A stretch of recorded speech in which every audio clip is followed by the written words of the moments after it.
Tim nasional sepak bola Indonesia kembali mendapat tambahan pemain naturalisasi berdarah Kediri, yakni Martin Paes yang bermain di FC Dallas Liga Amerika Serikat. Siapa yang tidak suka, tidak senang dengan kabar bahwa Martin Paes akan bermain pada bulan. Semua menantikan ini. Kalau dia ada, ini top, bahwa terselesaikan masalah di bawah Mister penjaga gawang. Kan ini menjadi masalah terus setiap hari karena perlu ada penjaga gawang, apalagi Martin Paes kan 192 tinggi. Ini bagus. Kita akan menghadapi Arab Saudi pertama dan kedua langsung akan ketemu Australia sebelum kita akan 2 kali tandang, ya kan, melawan Bahrain dan Cina. Nah, kalau ini memang benar, saya juga senang, ya, apa yang dikatakan berita kemarin berseliweran itu sesuai dengan omongan Pak Erik. Nah, mungkin saja Pak Erik ini bisa mengatakan demikian. Semoga ketika ada perbincangan, ya mungkin ngobrol-ngobrol sejenak dengan Pak Menpora, Pak Erik berharap semoga ini bisa diupayakan di September, sehingga ketika ditanya oleh media, ya Pak Menpora, Pak Dito menjawab, ya ini mudah-mudahan bisa bermain, kata Pak Erik. Kan beliau bilang begitu. Saya coba untuk mengulangi lagi, mencoba melihat ya bagaimana omongan ini. Ternyata beliau mendengar dari Pak Erik. Ya tentunya ini upaya benar, diupayakan, diusahakan terus. Kalau bisa memang pada September.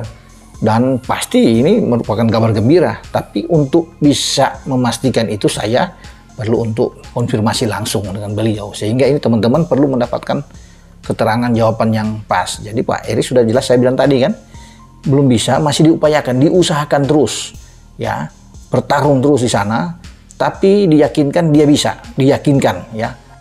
Ini ada Martin Paes. Martin Paes ini agak mengagetkan gue ngelihatnya. Ini di TV One diwawancara Menpora kita Pak Dito. Diwawancara dia bilang, kemarin kata Pak Erik, September ini sudah bisa main. Gila, gue pas baca, waduh, gue bilang, ini gila juga nih kalau sampai Martin Paes September bisa main. Tapi kalimatnya seperti itu, dan video, bukan tulisan, jadi nggak bisa mengelak lagi. Dia bilang, mungkin nggak usah mikirin cas, nggak usah mikirin sidang, nggak usah mikirin apa-apa ya. Nggak tahu gimana caranya, gue percaya banget sama kesaktian PSSI yang sekarang. Main aja deh orang, insya Allah nih, di bulan September, si Martin Paes ini. Mudah-mudahan seperti itu. Dia tuh cuman, sebenarnya dia udah warga negara Indonesia. Si Martin Paes udah orang Indonesia, seada-adanya udah orang Indonesia. Cuman masalah perpindahan federasi aja dari KNVB ke PSSI ini yang bikin dia nggak bisa main di timnas. Kalau ini dipindahin aja federasinya, ya, selesai dia bisa main. Cuman di situ permasalahannya. Ya mungkin nggak segampang itu dan nggak semurah itu kali. Tapi diusahakan dan gue yakin banget kalau si PSSI dan timnya dan jajarannya ini bisa banget untuk menjalankan itu. Amin insya Allah. Dan menurut saya wajar timnas Indonesia bisa menang lawan Filipina. Ya kan teman-teman, karena kan Filipina bukan merupakan tim yang kuat di kawasan ASEAN. Apakah itu di level senior, U19, apalagi U16. Tapi luar biasanya timnas Indonesia bisa menang dengan skor yang telak dengan berhasil mencetak 6 gol. Oleh karena itu, ya saya pikir gak ada salahnya juga kita mengapresiasi, ya kan teman-teman, jajaran pelatih, ada Indra Safri dengan asistennya Bima Sakti dan juga pelatih-pelatih lainnya, dan para pemain dari timnas yang berjuang habis-habisan di atas lapangan untuk bisa mempersembahkan yang terbaik bagi kita semua. Tapi ini semua masih merupakan sebuah permulaan atau just the beginning bagi para pemain, karena seperti yang sama-sama kita ketahui bahwa target bagi timnas Indonesia U19 ini dan tentunya bagi Indra Safri adalah untuk membawa tim ini lolos ke Piala Dunia U20. Tapi Piala AFF U19 ini juga sangat penting bagi para pemain untuk bisa menyatukan visi mereka di atas lapangan. Artinya para pemain yang turun bagi timnas Indonesia U19 itu harus bisa bermain dengan mengandalkan visi alias kecerdasan. Kalau mainnya hanya mengandalkan kekuatan otot dan juga kecepatan, saya pikir tidak akan bisa lolos ke Piala Dunia. Kemahalan ongkosnya itu menurut Bung Toel. Iya. Tapi untuk meraih sesuatu yang mahal, memang perlu mahal, Tom. Setuju. Cuma kalau dengan kemahalan yang sudah dikeluarkan masih ciut juga, ya kemahalan kan. Jadi yang apa yang udah dicapai sekarang belum mahal itu. Belum seimbang, belum equal dengan kemahalan yang sudah dilakukan. Round 3-nya equal. Round 3-nya equal. Dan 3-nya equal. Nah. Tapi di round 3 harus berani dong. Jangan belum-belum udah ciut itu. Makanya Ketua Umum Erick Thohir sampai harus memanaskan sejak sekarang kan. Kakak-kakaknya, balas sakit hati adiknya sampai segitunya gitu loh. Supaya tanggal 10 September bisa balas ke Australia, maksudnya kan begitu. Sebelum lebih lanjut, jangan lupa klik tombol jempolnya, karena jempol kalian adalah bukti kalian cinta Timnas Indonesia.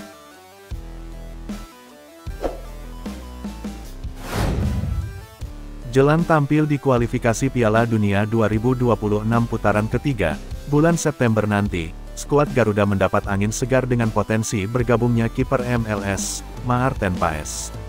Hal tersebut disampaikan Menteri Pemuda dan Olahraga RI, Dito Aryo Tejo yang optimis Maarten Paes dapat membela Timnas Indonesia. Martin Paes kemarin Pak Erick Thohir, Ketua Umum PSSI, sampaikan insya Allah September sudah bisa main, kata Dito dikutip dari kanal YouTube Tefone News, Selasa, tanggal 16 Juli tahun 2024. Meski harus melewati persidangan panjang, Dito Aryo Tejo terus memantau perkembangan pemain FC Dallas ini. Sedang diurus dengan PSSI, nanti kita akan lihat perkembangan, kata Dito. Andai resmi diperkuat Maarten Paes, maka Timnas Indonesia dipastikan bakal bisa menurunkan starting full bintang Eropa di kualifikasi nanti. Pasalnya, hampir semua posisi di skuad Garuda saat ini, selain kiper, sudah memiliki stok pemain keturunan. Bahkan lini pertahanan jadi posisi yang paling banyak dihuni pemain naturalisasi, yakni 6 pemain. Dengan kehadiran Maarten Paes, berikut prediksi formasi Timnas Indonesia jika menggunakan full pemain keturunan di starting 11 pada kualifikasi Piala Dunia 2026 nanti. Masih menggunakan formasi 3-5-2, akan ada trio bek tangguh Eropa yang jadi tumpuan Timnas Indonesia untuk menghadang serangan lawan. Di posisi tersebut, JIZ, Elkan Bagot serta Justin Hubner layak menjadi pilihan utama. Meski masih ada Jordi Amat yang jadi kapten tim, namun melihat kualitas lawan serta performa musim lalu, sepertinya Elkan Bagot bisa jadi starter mendampingi JIZ dan Justin Hubner. Ketiga pemain tersebut akan saling bahu-membahu membantu Maarten Paes yang berada di posisi paling belakang alias penjaga gawang. Di lini tengah, ada 5 pemain yang bakal jadi motor serangan serta pengatur ritme permainan Timnas Indonesia. Mulai dari 3 gelandang, ada Nathan Chuaon, Tom Haye serta Ivar Jenner yang bertugas sebagai pengalir bola antar lini. Sedangkan di sisi sayap, Sandy Walsh dan Kelvin Verdong bertugas sebagai gelandang serang yang bermain melebar serta ikut membantu pertahanan sebagai wingback. Berbekal kecepatan serta akurasi umpan milik keduanya, Sandy Walsh dan Kelvin Verdong bisa jadi sosok vital saat Timnas Indonesia melakukan serangan balik. Selain itu, kemampuan intercept mereka juga dapat mempermudah tugas lini pertahanan ketika terjadi counter. Terakhir di lini depan, ada duet Rafael Struijk dan Ragnar Oratmangun yang masih jadi andalan untuk menjebol gawang lawan. Meski bukan striker murni, namun kemampuan finishing serta pergerakan tanpa bola keduanya membuat Rafael Struijk dan Ragnar Oratmangun layak mengisi pos ujung tombak. Jika formasi ini resmi diterapkan, Timnas Indonesia bakal memiliki skuad bercita rasa Belanda.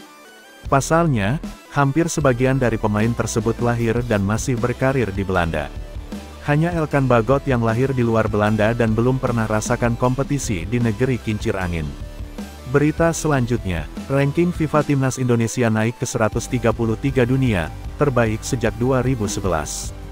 Tim nasional sepak bola Indonesia naik 1 peringkat FIFA ke 133 dunia per tanggal 18 Juli tahun 2024 dengan memperoleh 1108,73 poin. Ini adalah peringkat terbaik sejak 13 tahun lalu atau tepatnya pada Juli tahun 2011. Di era pelatih Sintayong, Indonesia telah naik 42 peringkat dari paling parah di peringkat 175 dunia. Bahkan telah naik 58 peringkat dari posisi terburuk 191 pada tanggal 11 Agustus tahun 2016. Timnas Indonesia di kawasan Asia menduduki peringkat 23 di atas Malaysia di peringkat 134 FIFA dan Kuwait di 136 FIFA.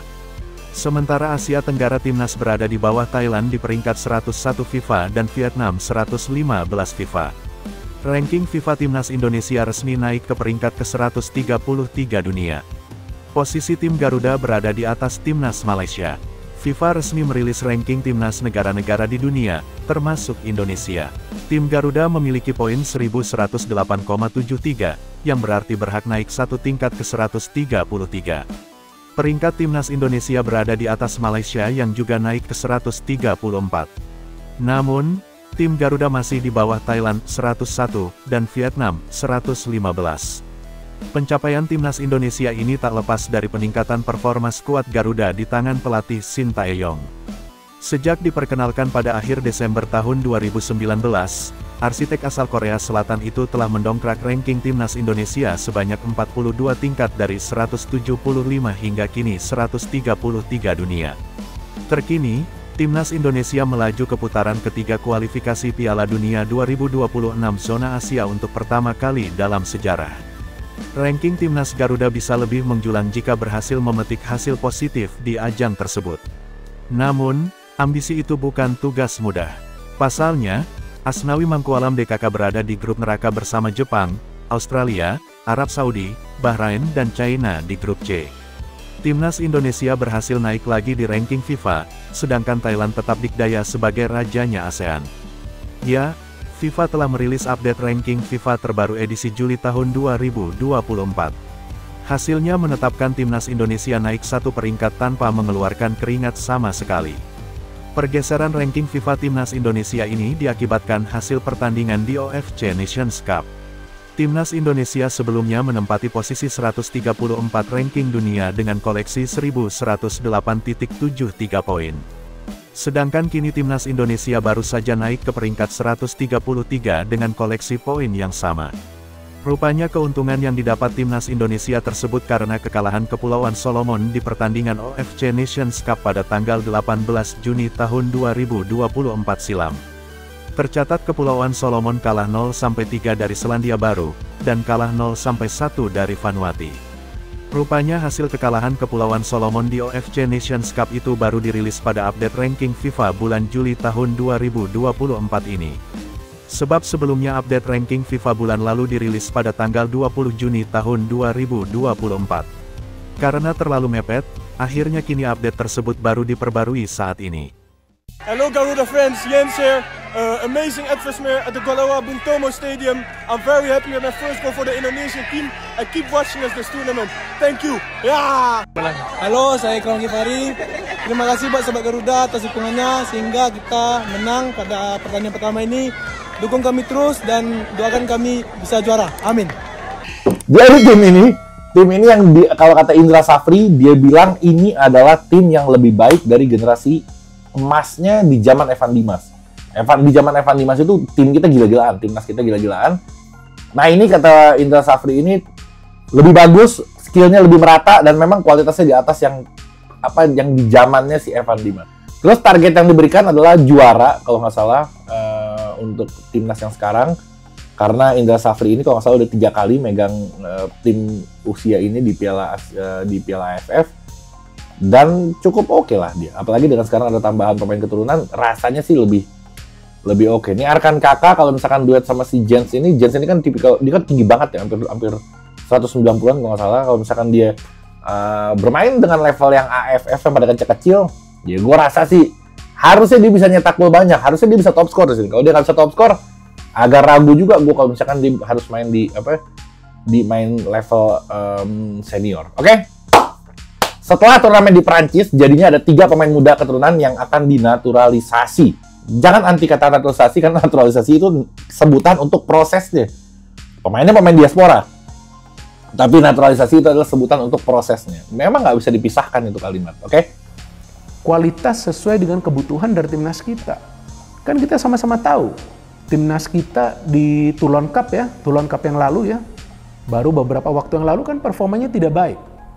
Jadi bagaimana caranya untuk bisa membenahi performa ini, walaupun di Toulon Cup tersebut sudah ada pemain-pemain keturunan ini, tapi kan masih baru mereka. Ya, sepertinya mereka juga menjalani trial pada saat Toulon Cup tersebut, kecuali Jens Riven yang memang sudah direncanakan akan dinaturalisasi. Tapi kan 3 pemain ini yang namanya adalah Mauresmo Hinoke, kemudian Tim Gapens, dan juga Dion Marks ya. Nah kalau nggak salah itu ya nama 3 pemain ini ya. Dan ketiga pemain ini lahir di Belanda, tapi mereka memang punya garis keturunan Indonesia. Dan bagusnya Hinoke ini bisa bermain di wing. Kemudian Dion Marks bisa bermain di sektor fullback sebelah kiri. Dan Tim Gapens bisa bermain sebagai center back.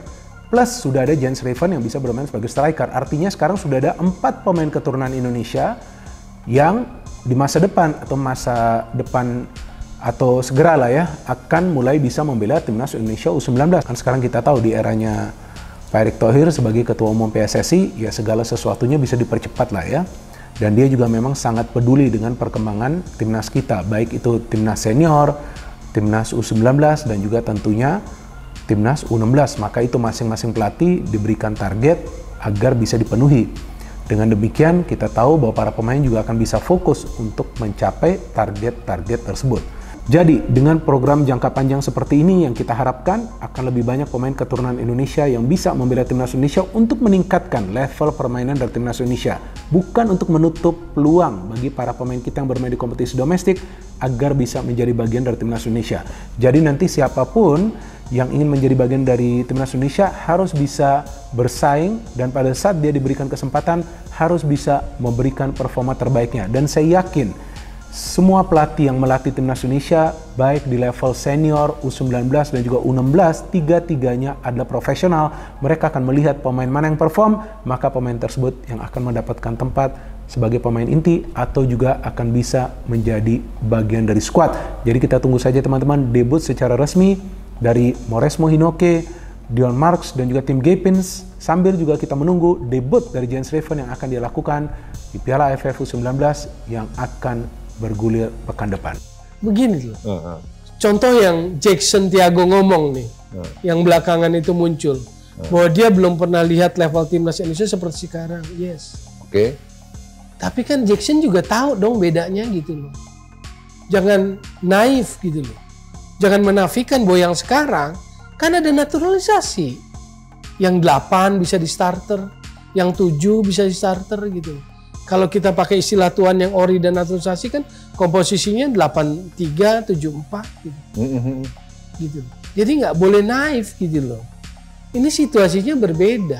Lalu dengan situasi berbeda gitu, kita masih mau berpatokan ngeri ya babak 3 lawan Arab, lawan Australia, lawan Jepang. Kalau tanpa ada suntikan naturalisasi lagi kan begitu yang berkembang. Yes. Dan dengan suntikan naturalisasi kalau masih begitu lagi. Martin Paes wajib hadir. Kan begitu yang berkembang. Striker terbaru harus ada. Nah buat Anda itu tidak perlu sampai gitu. Ya nggak perlu kalau nggak bisa, waktunya nggak kekejar tuh. Makanya itu kan keputusannya di federasi. Silakan saja mau ambil jalan itu. Saya mau lihat dari sudut sepak bolanya. Kalau dengan segala suntikan itu masih nggak berani juga di round 3, masih kemudian berharap mukjizat bahasanya, lalu kita mulai menatap babak 4, siapa bedanya sama yang lalu-lalu gitu. Yang nggak ada naturalisasi gitu. Ya kemahalan aja ongkos yang menurut saya sih. Sebelum lebih lanjut, jangan lupa klik tombol jempolnya, karena jempol kalian adalah bukti kalian cinta timnas Indonesia.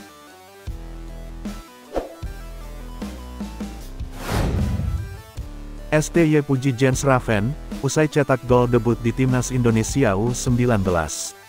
Pelatih Timnas Indonesia U19 Indra Syafri mengaku puas dengan gol debut Jens Raven di laga perdana melawan Filipina di Piala AFF U19 2024. Jens Raven yang merupakan striker naturalisasi Indonesia itu mencetak 1 gol sekaligus penutup kemenangan Garuda Nusantara dengan skor 6-0 di Stadion Gelora Bung Tomo, GBT, Surabaya.